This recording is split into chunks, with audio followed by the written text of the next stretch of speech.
जय हिंद साथियों, आप सभी का बहुत बहुत हार्दिक अभिनंदन। मैं ऋतवान सिंह यादव। देखते हैं हिस्ट्री में आगे भारत का इतिहास प्रश्न श्रृंखला जो चल रही है उसमें आगे देखते हैं। अभी तक अगली वीडियो में आपने 150 क्वेश्चन देखे। आज 150 से ऊपर तक चलेंगे।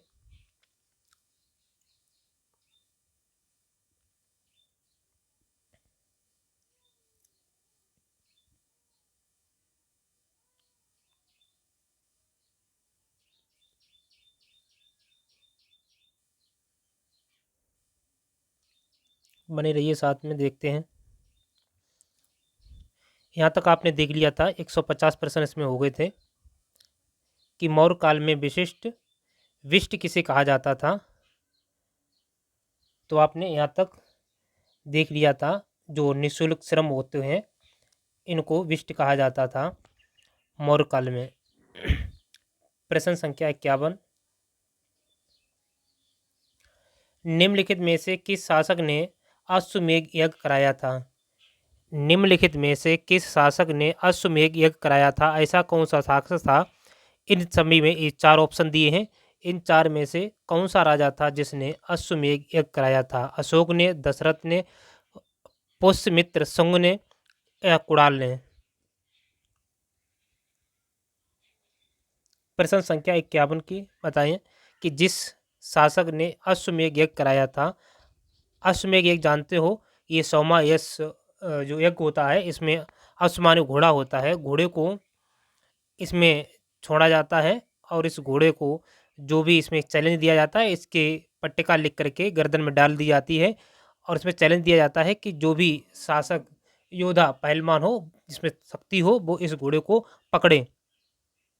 और उस घोड़े के पीछे पीछे सेना होती थी और उस सेना से जो भी घोड़ा को पकड़ने का चैलेंज करता था, घोड़ा को पकड़ता था, उस पीछे वाली जो सेना लगी होती थी उससे उन्हें युद्ध करना होता था। और उस सेना को अगर हरा देते हैं तो वो अश्वमेध यज्ञ पूर्ण नहीं होगा। ठीक है, तो ऑप्शन नंबर सी सही है। Option number C, Pushyamitra Shunga ने अश्वमेध यज्ञ कराया था। प्रश्न नंबर 52, प्रसिद्ध व्याकरणचार्य पतंजल किसके समकालीन थे। प्रसिद्ध व्याकरणचार्य पतंजल किसके समकालीन थे। अशोक के, पुष्यमित्र शुंग के, वसुदेव के, कनिष्क के। तो ऑप्शन नंबर बी सही है, पुष्यमित्र शुंग के। प्रश्न नंबर 53, शुंग वंश का संस्थापक कौन था।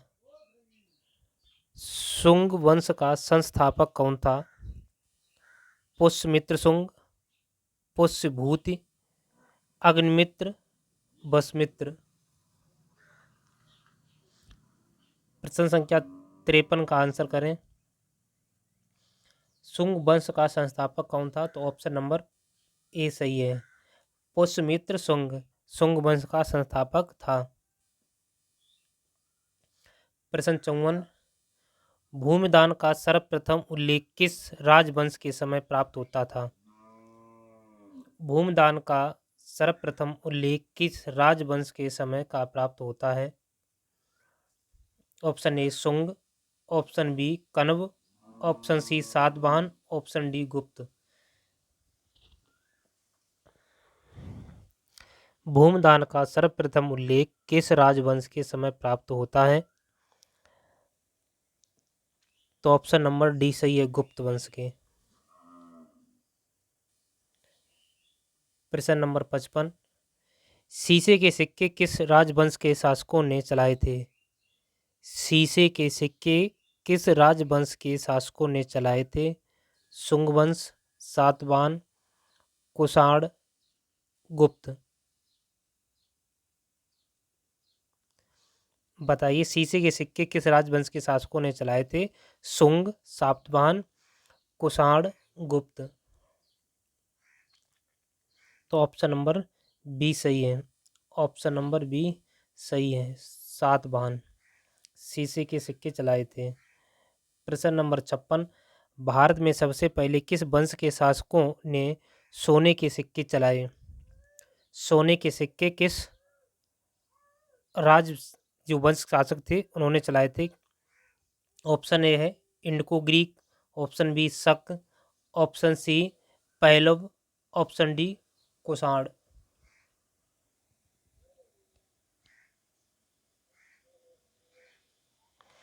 तो ऑप्शन नंबर ए सही है, इंडको।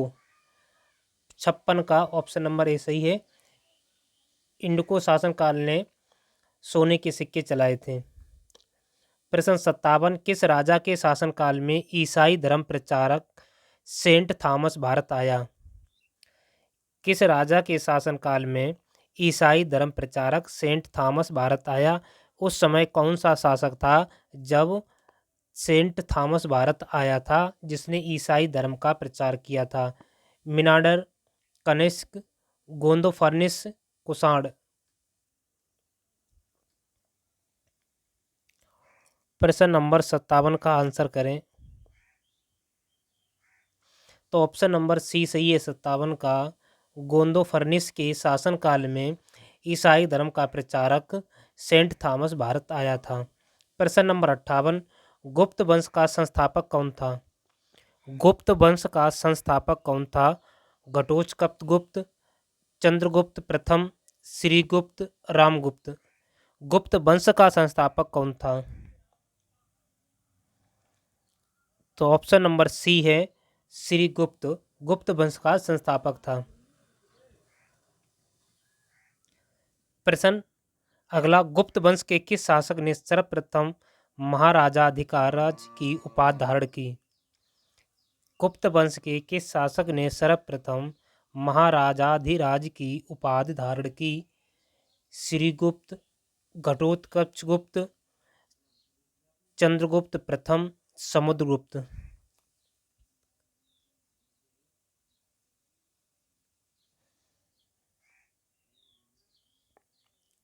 तो ऑप्शन नंबर सी सही है, चंद्रगुप्त प्रथम ने गुप्त वंश के शासन की सर्वप्रथम महाराजाधिराज उपाधि धारण की। प्रश्न 60, किस गुप्त शासक को कविराज कहा गया? प्रश्न नंबर 160, किस गुप्त शासक को कविराज कहा गया? Samudragupta, Ramagupta, Skandagupta, Kumaragupta.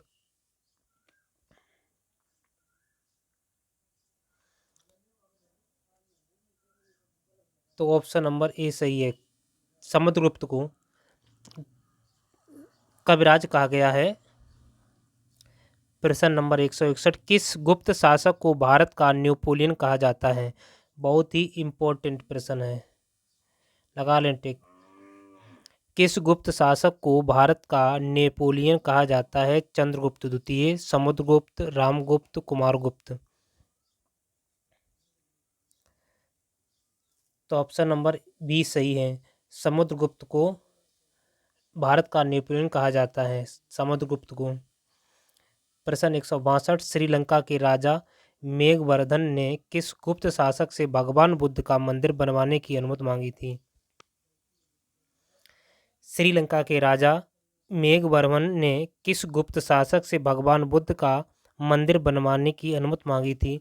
Option A Samudragupta, option B Skandagupta, option C Kumaragupta, option D Upagupta.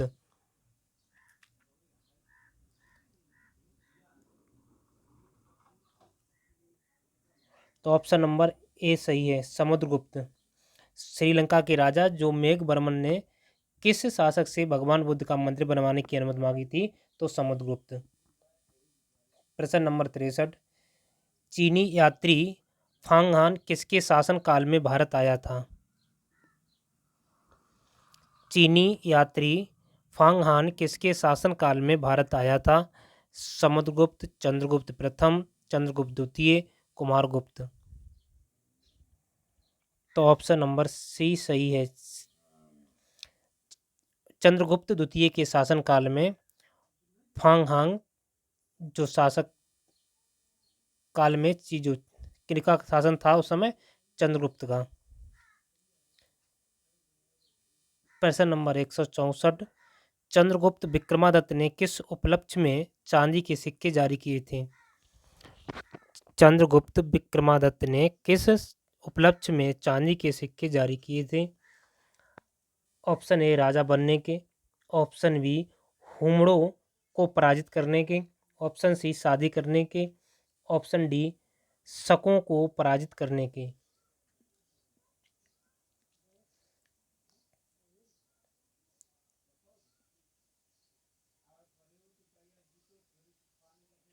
Option number D सही है। शकों को पराजित करने के उपलक्ष्य में चांदी के सिक्के जारी किए थे चंद्रगुप्त ने। प्रश्न नंबर 165, गुप्तकालीन नवरत्न किस शासक के दरबार में थे? गुप्तकालीन नवरत्न किस शासक के दरबार में थे? Option A Kumaragupta, option B Skandagupta, option C Samudragupta, option D Chandragupta द्वितीय।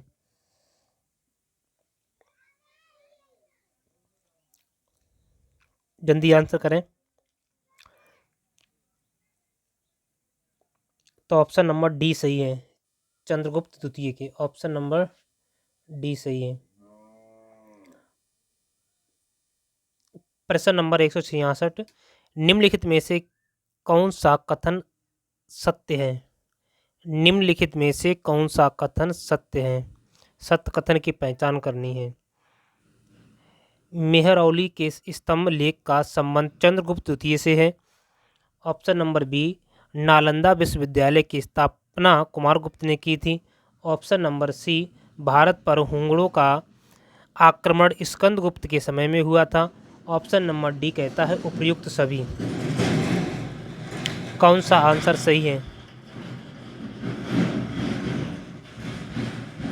तो ऑप्शन नंबर इसमें डी सही है, उपर्युक्त सभी ऑप्शन सही है। सारे ऑप्शन सही है। मेहरौली के स्तंभ लेख का संबंध चंद्रगुप्त द्वितीय से है। नालंदा विश्वविद्यालय की स्थापना कुमारगुप्त ने की थी। भारत पर हुणों का आक्रमण स्कंदगुप्त के समय में हुआ था। उपरोक्त सभी ऑप्शन तीनों सही है। प्रश्न नंबर अगला, गुप्तकालीन स्वर्ण सिक्कों को क्या कहा जाता था? गुप्तकालीन स्वर्ण सिक्कों को क्या कहा जाता था? ऑप्शन ए दीनार, ऑप्शन बी रूपक, ऑप्शन सी कारसापड़, ऑप्शन डी निष्क।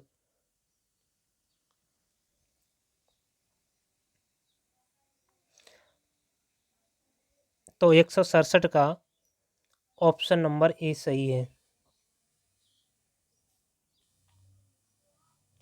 प्रश्न नंबर 168, मंदिर निर्माण की कला का जन्म सर्वप्रथम कब हुआ?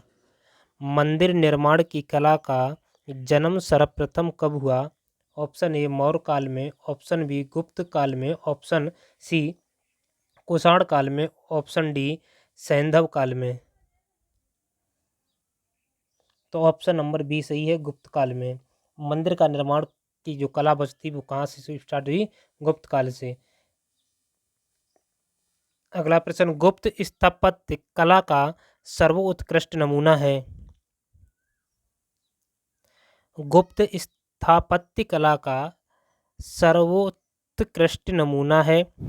ऑप्शन ए कहता है देवगढ़ का दशावतार मंदिर, बी है तिगवा का विष्णु मंदिर, ऑप्शन सी भीतरगांव का मंदिर, ऑप्शन डी भूमरा का शिव मंदिर।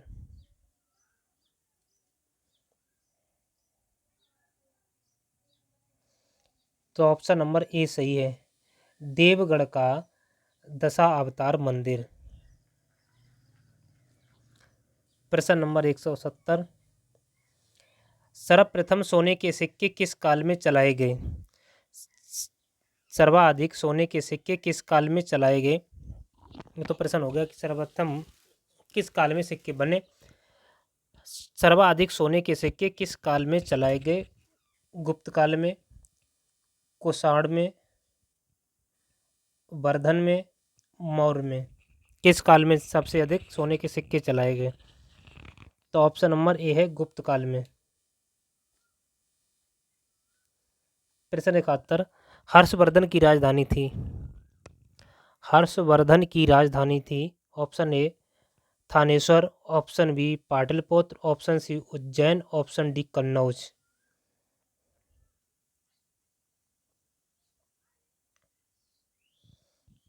बताइए।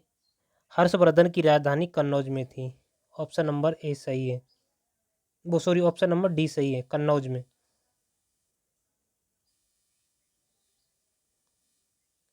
प्रश्न नंबर 172, चीनी यात्री हेंग सांग किसके शासनकाल में भारत आया था? चीनी यात्री हेंग सांग किसके शासनकाल में भारत में आया था? चंद्रगुप्त द्वितीय के, कुमारगुप्त में, हर्षवर्धन के, राजवर्धन के। तो ऑप्शन नंबर सी सही है, हर्षवर्धन के शासनकाल में जो चीनी यात्री था हेंग सेन हांग सांग, वो भारत में आया था। प्रश्न नंबर 73, प्रयाग प्रशस्त की रचना किसने की थी? प्रयाग प्रशस्त की रचना किसने की थी? बाणभट्ट ने, हरिश्सेन ने, रविकीर्त ने, कालिदास ने। प्रश्न नंबर 73 का ऑप्शन नंबर बी सही है, हरिश्सेन ने प्रयाग प्रशस्त की रचना की थी। प्रश्न नंबर 174, हर्षवर्धन को नर्मदा नदी के तट पर किस शासक ने हराया था? प्रश्न नंबर 74 है कि हर्षवर्धन को नर्मदा नदी के तट पर किस शासक ने हराया था? पुलकेशिन प्रथम ने, अमोघ वर्ष ने, पुलकेशिन द्वितीय ने, देवपाल ने। प्रश्न नंबर 74, 174 का आंसर करें तो 174 का आंसर नंबर सी सही है, पुलकेशिन द्वितीय ने। प्रश्न नंबर 74, अच्छा डबल हो गया 74, चलो। प्रश्न नंबर 75, कन्नौज के लिए हुए त्रिपक्षीय युद्ध को अंततः किसने जीता? कन्नौज के लिए हुए त्रिपक्षीय युद्ध को अंततः किसने जीता? पाल, प्रतिहार, राष्ट्रकूट, चालुक्य ने। किसने जीता? ऑप्शन नंबर 175 का आंसर करें तो प्रतिहार ने। ऑप्शन नंबर बी सही है, 75 का आंसर ऑप्शन नंबर बी सही है।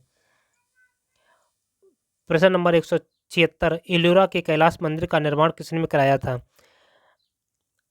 एलोरा के कैलाश मंदिर का निर्माण किसने कराया था? ऑप्शन नंबर ए कृष्ण प्रथम ने, ऑप्शन नंबर बी इंद्र प्रथम ने, ऑप्शन नंबर सी इंद्र तृतीय ने, ऑप्शन नंबर डी कृष्ण तृतीय ने। ऑप्शन नंबर 76 का ऑप्शन नंबर एक सही है, कृष्ण प्रथम ने एलोरा के कैलाश मंदिर का निर्माण करवाया था। प्रश्न नंबर 177, स्थानीय स्वशासन किसके शासन की विशेषता थी? स्थानीय स्वशासन किसके शासन की विशेषता थी? चेरों की, पल्लवों की, चोलों की, पालों की। तो ऑप्शन नंबर सी सही है, चोलों की। फास्ट चलते हैं अब। 78, निम्नलिखित में से किसके शासन को साहित्य और कला का स्वर्ण काल कहा जाता है? किसके शासन को साहित्य और कला का स्वर्ण काल कहा जाता है? चंद्रगुप्त के, वो सॉरी समुद्रगुप्त के, चंद्रगुप्त मौर्य के, चंद्रगुप्त द्वितीय के, अजातशत्रु के। तो ऑप्शन नंबर सी सही है, चंद्रगुप्त द्वितीय के शासनकाल को साहित्य और कला का स्वर्ण काल कहा जाता है। प्रश्न नंबर अगला, नालंदा विश्वविद्यालय की स्थापना किसके शासनकाल में हुई थी? नालंदा विश्वविद्यालय की स्थापना किसके शासनकाल में हुई थी? स्कंदगुप्त के, कुमारगुप्त प्रथम के, चंद्रगुप्त के, समुद्रगुप्त के।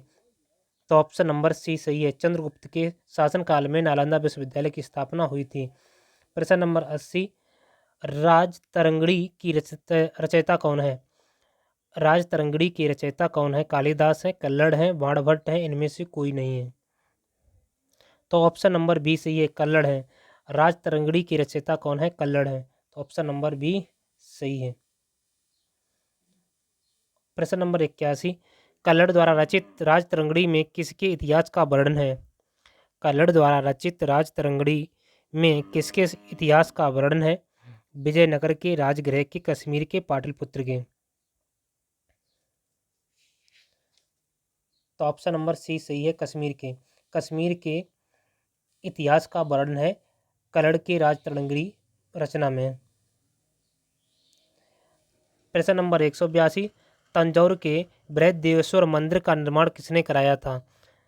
तंजौर के बृहदेश्वर बृहदेश्वर मंदिर का निर्माण किसने कराया था?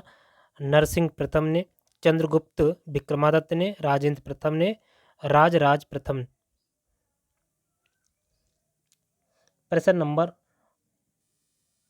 182 का ऑप्शन नंबर डी सही है, राजराज प्रथम ने बृहदेश्वर मंदिर का निर्माण कराया था। बृहदेश्वर मंदिर का निर्माण कराया था? प्रश्न नंबर 183, 712 ईस्वी में भारत पर पहला सफल मुस्लिम आक्रमण किसके द्वारा किया गया? मोहम्मद बिन कासिम, मोहम्मद हजाल, मोहम्मद गजनवी, मोहम्मद गोरी। ऑप्शन नंबर ए सही है, मोहम्मद बिन कासिम। 712 ईस्वी में जो भारत पर पहला सफल मुस्लिम आक्रमण किया था इन्होंने। प्रश्न नंबर 184, महमूद गजनवी ने भारत पर कुल कितने आक्रमण किए? ये तो प्रश्न बहुत ही इंपॉर्टेंट है, वेरी इंपॉर्टेंट। महमूद गजनवी ने भारत पर कुल कितने आक्रमण किए थे? इससे हमें सीखना भी चाहिए। सफलता कितने बार मिलती है, मिलने दीजिए, पर गजनवी से हमें इसमें सीख भी मिलती है।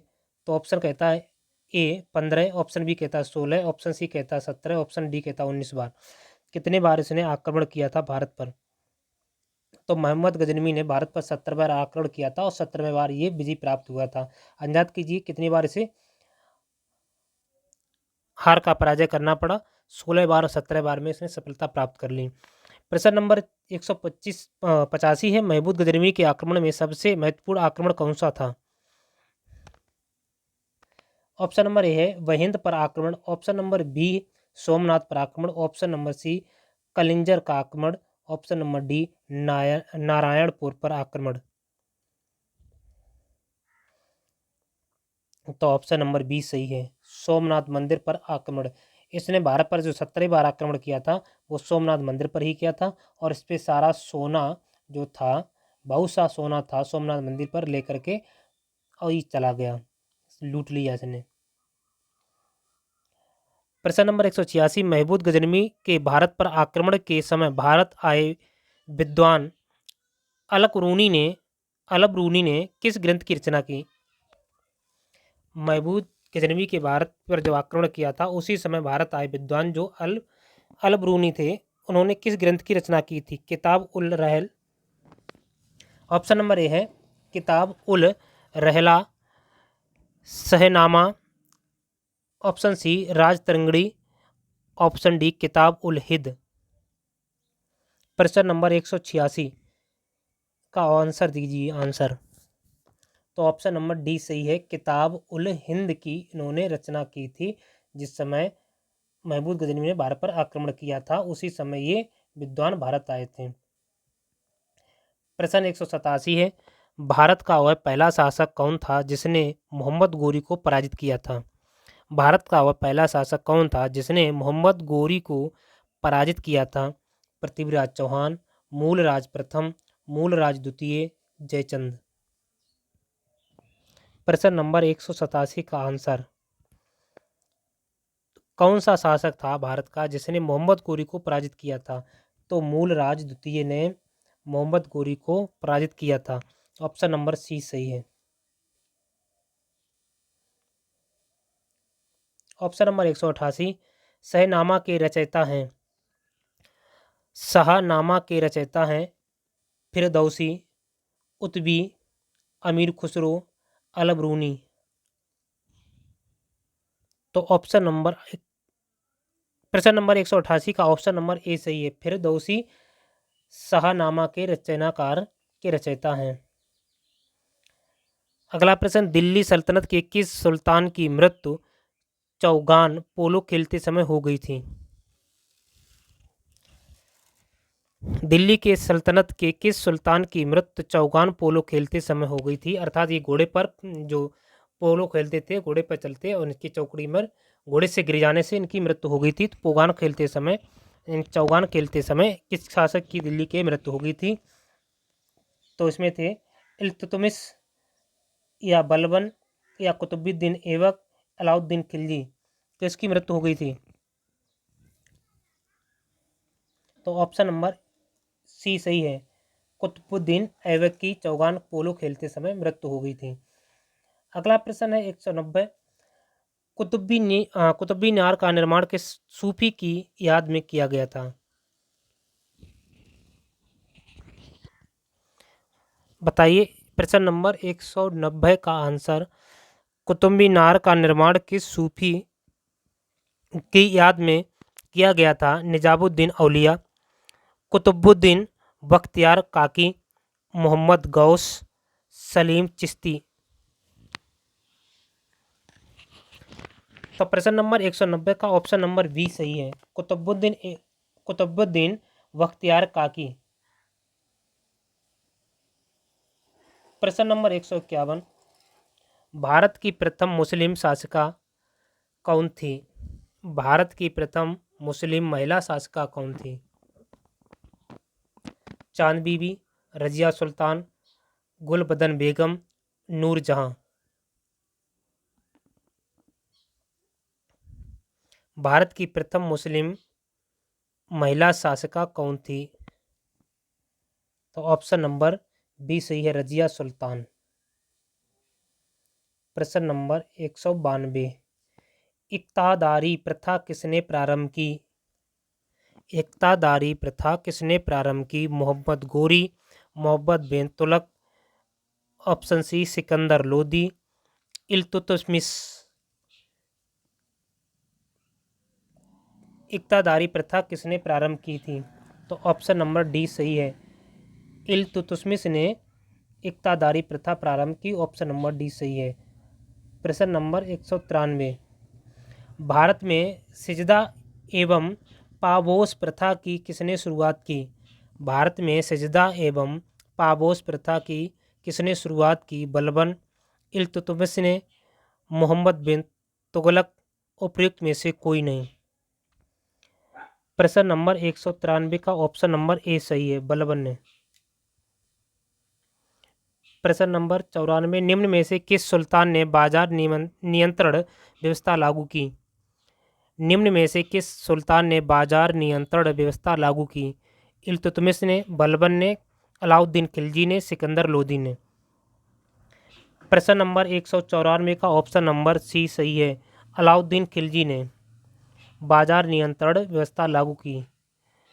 प्रश्न नंबर 195,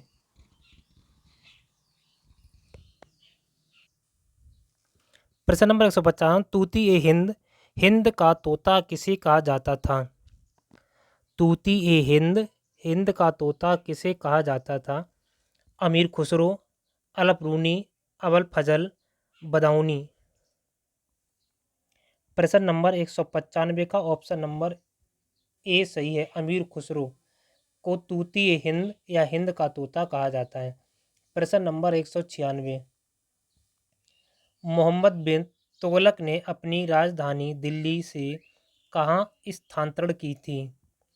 मोहम्मद बिन तुगलक ने अपनी राजधानी दिल्ली से कहाँ हस्तांतरण की थी? लाहौर, आगरा, कराची, दौलताबाद। 196 का ऑप्शन नंबर डी सही है। प्रश्न नंबर 196 का ऑप्शन नंबर डी, दौलताबाद में मोहम्मद बिन तुगलक ने अपनी राजधानी दिल्ली से हस्तांतरण की थी, पुनः फिर द्वारा इसे दिल्ली हस्तांतरण कर दिया गया था। प्रश्न नंबर 97, किताब उल रहला का लेखक इब्न बतूता कहाँ का निवासी था? ऑप्शन नंबर ए सऊदी अरब, मोरक्को, तुर्की, पुर्तगाल का। प्रश्न नंबर 197 का ऑप्शन नंबर बी सही है, मोरक्को का निवासी था।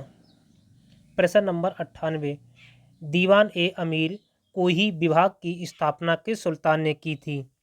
दीवान ए अमीर कोही विभाग की स्थापना किस सुल्तान ने की थी? मोहम्मद बिन तुगलक, फिरोज तुगलक, सिकंदर लोदी, बहलोल लोदी। प्रश्न नंबर 198 का ऑप्शन नंबर ए सही है, मोहम्मद बिन तुगलक। प्रश्न नंबर 99, सुल्तान कालीन किस सुल्तान ने सर्वप्रथम किसानों पर सिंचाई कर तथा ब्राह्मणों पर जजिया कर लगाया था? ये बहुत ही महत्वपूर्ण प्रश्न है और बहुत ही खतरनाक प्रश्न भी है। ये खतरनाक राजा भी था, इसने सिंचाई कर और जजिया कर लगाया था।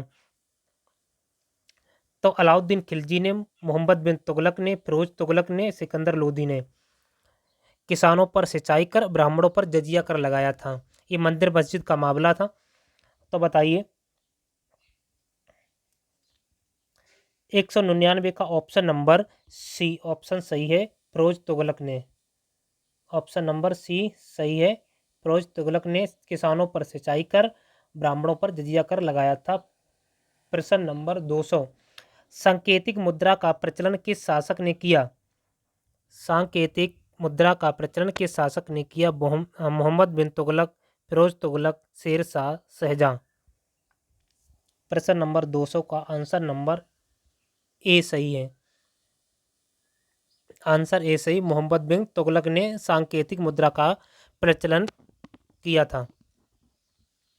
आज तक हमारे 200 प्रश्न कंप्लीट हुए। आगे अभी आपको 100 प्रश्न से जाना और मिलने वाले हैं भारत के इतिहास से, फिर जीके से संबंधित आगे क्वेश्चन और मिलेंगे। अब अंत में यही कहना है, अगर आपने मेरे चैनल पर पहली बार विजिट कर रहे हैं तो हमारे चैनल को सब्सक्राइब अवश्य कर लें। अपने सभी साथियों तक ये वीडियो ज़रूर भेजें। कुछ ना कुछ मिलेगा आपको, ज़रूर मिलेगा, अवश्य मिलेगा सीखने को। अगर आप सीखने के उद्देश्य से ही इस वीडियो को देखे हैं तो आपको निश्चित ही कुछ ना कुछ सीखने को मिलेगा। इसी के साथ, इसी आशा और उम्मीद के साथ कि आपकी जो भी इच्छा है वो भगवान पूर्ण करे। तब तक के लिए अगले वीडियो में मिलेंगे। तब तक के लिए हमारी आपकी जय हिंद, जय भारत।